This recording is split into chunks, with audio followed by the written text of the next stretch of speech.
Hello student, जैसा कि आप सभी का क्लास 10 साइंस का एग्जाम हो चुका है और पेपर का लेवल जो है स्टूडेंट के रिएक्शन देखने के बाद ये पता चल रहा है कि काफ़ी अच्छा खासा जो लेवल है वो साइंस के अंदर पूछा गया है। तो आप जो है, जो आपके पास क्वेश्चन पेपर तो होगा ही, उससे आप अपने आंसर मैच करके अपना फाइनल स्कोर जो है यहाँ पर देख सकते हैं। जैसा कि आपको टोटल 60 क्वेश्चन देखने को मिले थे, जिसमें से आपको जितने भी क्वेश्चन करने थे सेक्शन वाइज, जैसे आपका फर्स्ट सेक्शन में 24 में से 20 क्वेश्चन करने थे। तो जैसे आपका फर्स्ट क्वेश्चन में इन्होंने आपसे पूछा हुआ था कि एक स्टूडेंट ने सोडियम सल्फेट सॉल्यूशन को टेस्ट ट्यूब में लिया है और उसके बाद बेरियम क्लोराइड जो है उसको ऐड किया है।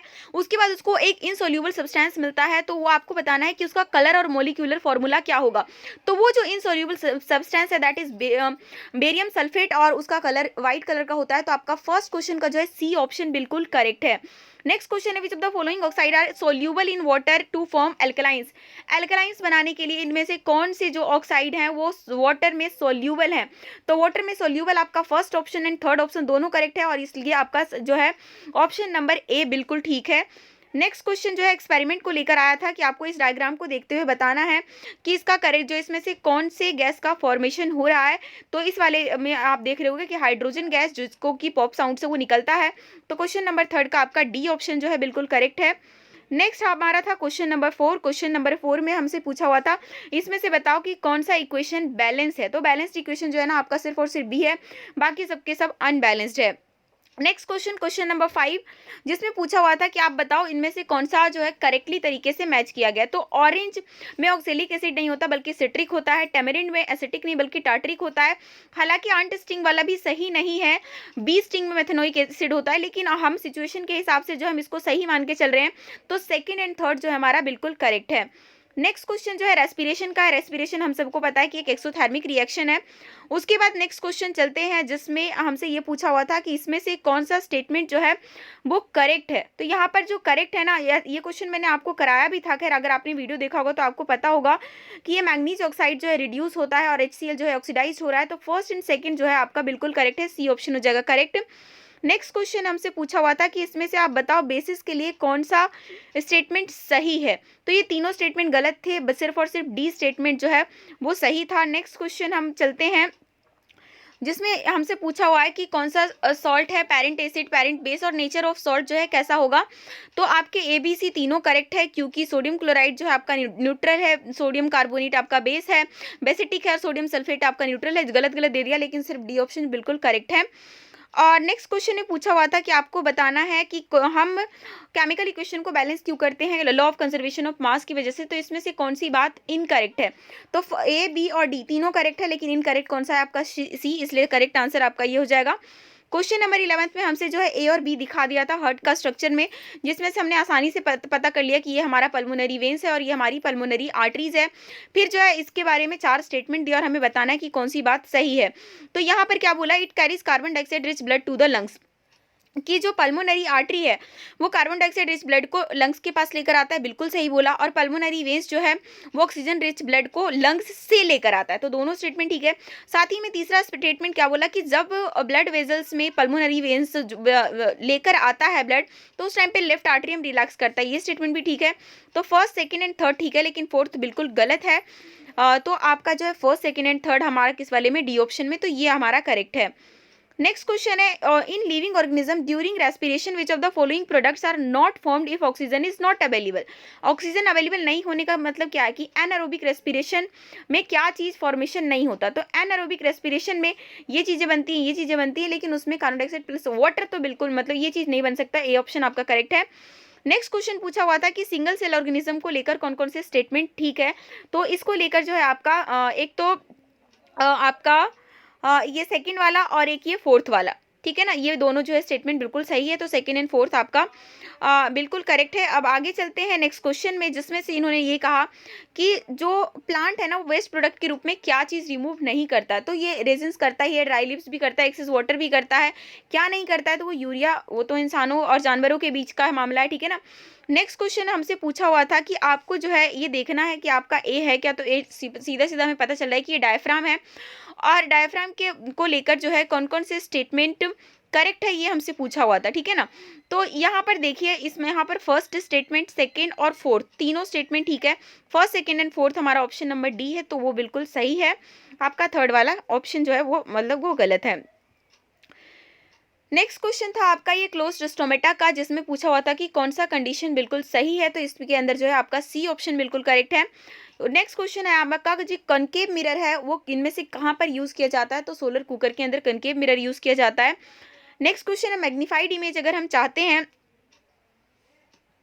तो इसमें से कौन सा करेक्ट पोजीशन होगा, ठीक है ना। तो सबसे ज्यादा अगर इन चारों को देखो तो सबसे ज्यादा जो आपको मैग्नीफाइड देखने को मिलेगा ना, जब हम इस पे रखेंगे फोकस पे और वो बनेगा कहाँ, इन्फिनिटी पे जाकर, तो सबसे ज्यादा जो मैग्नीफाइड है वो यहाँ पर देखने को मिलेगा। मैग्नीफाई यहाँ पे भी रहेगा लेकिन सबसे ज्यादा अगर रहे तो आपका डी ऑप्शन करेक्ट है। नेक्स्ट क्वेश्चन है हमारा, इस डायग्राम में आप बताओ कि मतलब कि यहाँ पर किसके बारे में बात हो रही है। तो सबसे पहली बात तो जब लाइट आती है तो लाइट पास होकर चली गई, तो मिरर तो है नहीं, ठीक है ना, है तो लेंस ही, लेकिन कौन सा वाला लेंस है, तो आपका जो मतलब किस तरीके से आप जब आप कॉन्केव करते हो तो उसमें तो हमेशा इस तरीके से कॉन्वेक्स करते हो, तो इस तरीके से जब बनता है इस टाइप का जो है रे कौन बनाता है, कॉन्केव लेंस बनाता है, तो आपका बी ऑप्शन करेक्ट हो गया।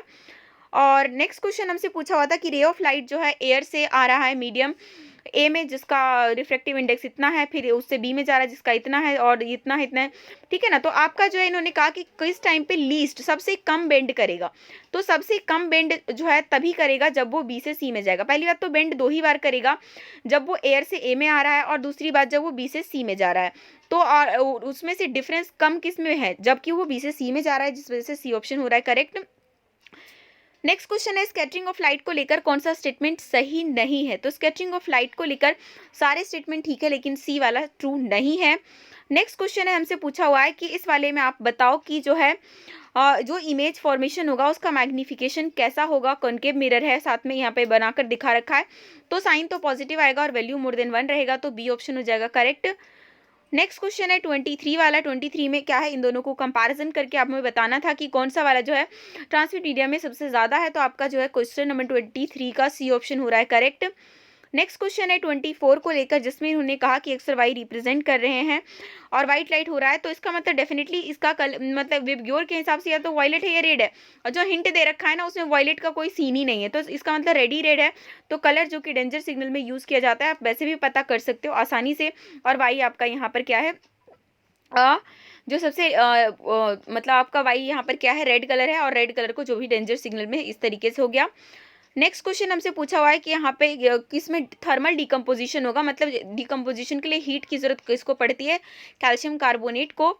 और नेक्स्ट क्वेश्चन में है कि decreasing order of H plus ion concentration, ठीक है ना, H प्लस आयन कंसंट्रेशन, तो पीएच वैल्यू और H प्लस आयन कंसंट्रेशन जो होते हैं इनका दोनों का एक दूसरे से नेगेटिव रिलेशनशिप है।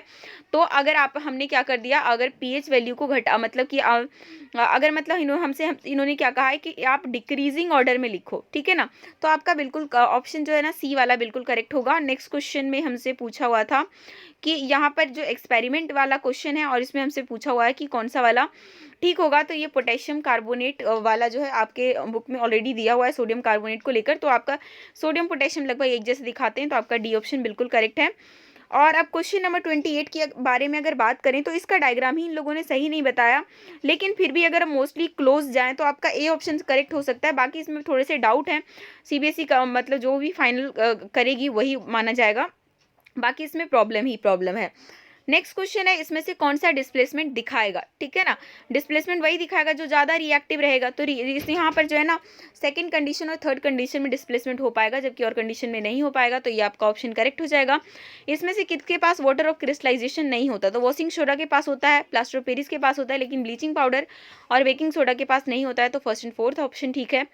अब उसके बाद आ गया असर्शन रीजन का। असर्शन रीजन का क्वेश्चन में फर्स्ट हमसे बोला कि जो सोडियम हाइड्रोजन कार्बोनेट है उसको हम एंटासिड के इंग्रेडिएंट के रूप में यूज़ करते हैं, और रीज़न क्या दिया कि सोडियम हाइड्रोजन कार्बोनेट जो है एक mild non coercive basic salt है, तो हम उसी लिए तो यूज़ करते हैं, क्योंकि हमारे एंटासिड कब लेते हैं, जब हमें एसिडिटी होता है तो बेस डालेंगे तभी तो वो न्यूट्रल होगा। तो दोनों स्टेटमेंट भी ठीक है, साथ में इसको एक्सप्लेन भी कर रहा है, इस वजह से ए ऑप्शन जो है आपका इसका करेक्ट हो जाएगा। नेक्स्ट क्वेश्चन है बर्निंग ऑफ नेचुरल गैस जो है आपका एंडोथर्मिक प्रोसेस है, तो एंडोथर्मिक प्रोसेस नहीं होता, कभी भी कंबशन की प्रोसेस में एक्सोथर्मिक होता है, जबकि आपका ये मीथेन गैस है वो क्या कर रहा है, ऑक्सीजन से जब कंबाइन होता है, तो मतलब ये रीज़न बिल्कुल ठीक है लेकिन असर्शन गलत है, तो ऐसा आप इसके लिए हम डी ऑप्शन सेलेक्ट करेंगे।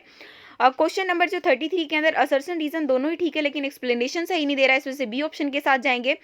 क्वेश्चन नंबर 34 में आपका असर्शन ठीक है लेकिन रीजन गलत है, इस वजह से ऑप्शन नंबर आपका जो सी बिल्कुल करेक्ट होगा। और उसके बाद क्वेश्चन नंबर 35 में दोनों ठीक है और साथ में एक्सप्लेनेशन भी दे रहे हैं, जिस वजह से आपका ए ऑप्शन बिल्कुल करेक्ट हो जाएगा। क्वेश्चन नंबर 36 आपके एक्सपेरिमेंट का क्वेश्चन था, जिसके अंदर इन्होंने कहा था कि कौन से स्टेप में इन्होंने गलत शब्दों का प्रयोग किया है। तो आपका जो ऑप्शन नंबर सी है ना, मतलब सब कुछ ठीक है, लेकिन अगर ये आफ्टर दी स्टार्स टेस्ट ये ना होता तो ये स्टेटमेंट बिल्कुल ठीक होता, लेकिन इन्होंने ये लिख के गलत कर दिया है, तो सी ऑप्शन इसका हो जाएगा। नेक्स्ट रेस्पिरेटरी स्ट्रक्चर जो है आपको, एक तो ये फिश वालों का दिखा रहा है और एक ह्यूमन लंग्स के अंदर जो एल्वोलाई है उसका दिखा रहा है। तो गिल्स और लंग्स में मतलब क्या चीज़ें कॉमन होती है, दोनों के लिए ट्रू होता है, तो वो आपका सिर्फ और सिर्फ बी ऑप्शन जो है आपका करेक्ट होगा। दोनों के अंदर जो है थिन एंड मॉइस्ट सरफेस होते हैं गैसेस एक्सचेंज के लिए।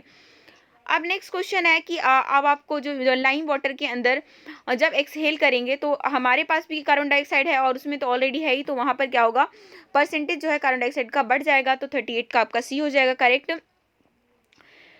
नेक्स्ट क्वेश्चन जो है 39 का, तो आपको से ये पूछा हुआ है कि अगर वो आपका कन्वर्स कर रहा है सन उस पे 20 सेंटीमीटर में, मतलब फोकस आपको 20 सेंटीमीटर दे दिया और कॉन्वेक्स आपका है ही, तो फोकस आपका प्लस में रहेगा, तो 1/में 0.2 करोगे 5 डायोप्टर, आपका इसका आंसर आ जाएगा। क्वेश्चन नंबर 40 का जो आंसर है वो ऑप्शन नंबर डी है। अब ज़्यादा का इस टाइम वेस्ट नहीं करेंगे, मैं फटाफट से आपको आंसर बताती जाती हूँ।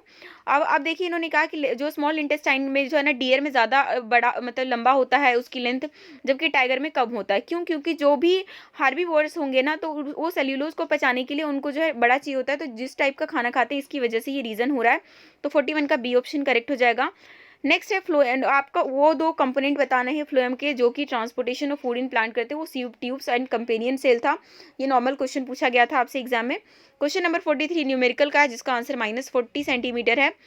उसके बाद बात करते हैं क्वेश्चन नंबर 44 के अंदर इमेज जो है आपका कैसा बनेगा, तो मतलब कि नहीं कैसा बनेगा नहीं, इन्होंने कहा कौन सा जो है स्टेटमेंट गलत है, तो तीनों स्टेटमेंट ठीक है लेकिन इनलार्ज नहीं बनेगा बल्कि सेम साइज का बनेगा, इस वजह से आपका बी ऑप्शन यहाँ पर करेक्ट हो गया। क्वेश्चन नंबर 45 का आपका जो है यहाँ पे डी ऑप्शन बिल्कुल करेक्ट है। उसके बाद चलते हैं क्वेश्चन नंबर 46 में, तो 46 के अंदर आपका डी ऑप्शन करेक्ट है और 47 के अंदर आपका सी ऑप्शन करेक्ट है।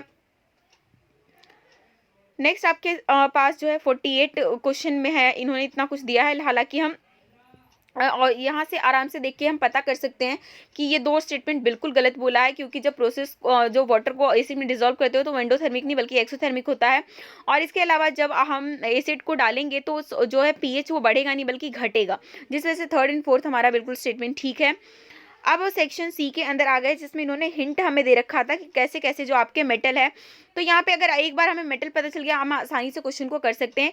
इन्होंने कहा कि सारे मेटल को चाकू से नहीं काटा जा सकता एक्सेप्ट मेटल आर, जो मेटल आर है उसको हम काट सकते हैं। तो ऐसा कौन सा मेटल है जिसको चाकू से काटा जा सकता है? सोडियम और पोटेशियम, दोनों को हम मान के चल रहे हैं। दूसरा बोला मेटल पी ऐसा है जो कि मेटल का ऑक्साइड बनाता है और मतलब 2 आता है, तो वो एल्यूमिनियम ऑक्साइड ही है, तो आपका पी तो एल्यूमिनियम हो गया। और साथ में इन्होंने एक हिंट हमें और दे दिया था कि एसिड और बेस दोनों से करता है रिएक्ट, और एसिड और बेस एम्फोटेरिक ऑक्साइड का अच्छा एग्जांपल है आपका एल्यूमिनियम, ठीक है। उसके बाद और सारी भी हिंट हमें दी थी जिससे कि हम कंफर्म हो जाएं चीज़ों से। Reacted with hot water and metal, मतलब कि ऐसा कौन सा मेटल है जो कि हॉट वाटर से रिएक्ट करता है और फिर बाद में फ्लोटिंग भी स्टार्ट हो जाती है, तो वो मैग्नीशियम है। और एस जो बोला था कि ऐसा मेटल है जो कि रिएक्ट ही नहीं करता, तो या तो सिल्वर होगा या गोल्ड होगा, ठीक है ना। अब इसको लेकर ही जो सारे के सारे क्वेश्चन थे, इनमें से ऐसा कौन सा मेटल है जिसको किरोसिन में कर सकते हैं, तो किरोसिन में किसको रख सकते हैं? सोडियम या फिर पोटेशियम को, और उसको हमने किससे डिनोट कर रहे हैं? आर से, तो इसका आपका आर आंसर है। इनमें से आपका मेटल क्यू कौन सा है? मैग्नीशियम है। कौन सा मेटल एम्फोटेरिक ऑक्साइड बना रहा है? एल्यूमिनियम को किससे हमने डिनोट किया है? पी से। रिएक्टिविटी सीरीज के हिसाब से अगर हम सेट करेंगे तो इस तरीके से आपका सेट हो जाएगा। 52 का आपका सी ऑप्शन हो जाएगा करेक्ट। अब क्वेश्चन नंबर सेकंड में जो है हीमोडायलिसिस की प्रोसेस चल रही है, लेकिन एक भी क्वेश्चन का आंसर इसमें से आपको देखने को नहीं मिलेगा, तो इसमें हमें नॉर्मली आंसर देना है, जिसमें क्वेश्चन नंबर 53 का तो आपका ऑप्शन नंबर बी भी करेक्ट है। क्वेश्चन नंबर 54 का आपका ऑप्शन नंबर सी करेक्ट है। क्वेश्चन नंबर 55 का आपका ऑप्शन नंबर ए करेक्ट है और क्वेश्चन नंबर 56 का आपका ऑप्शन नंबर सी करेक्ट है, ठीक है। अब आगे चलते हैं नेक्स्ट क्वेश्चन में, जिसमें माइक्रोस्कोप का इन्होंने दे दिया जो है, और ये क्वेश्चन काफ़ी टफ भी देखने को मिला स्टूडेंट्स के लिए। तो अब ये देखिए क्वेश्चन 57 में क्या बोला कि जब माइक्रोस्कोप में हम किस टाइप का लेंस यूज़ करते हैं, तो दोनों जो लेंस होता है ना वो कॉन्वेक्स टाइप का होता है। इस बात का आपको ध्यान रखना, बी ऑप्शन करेक्ट होगा 57 का।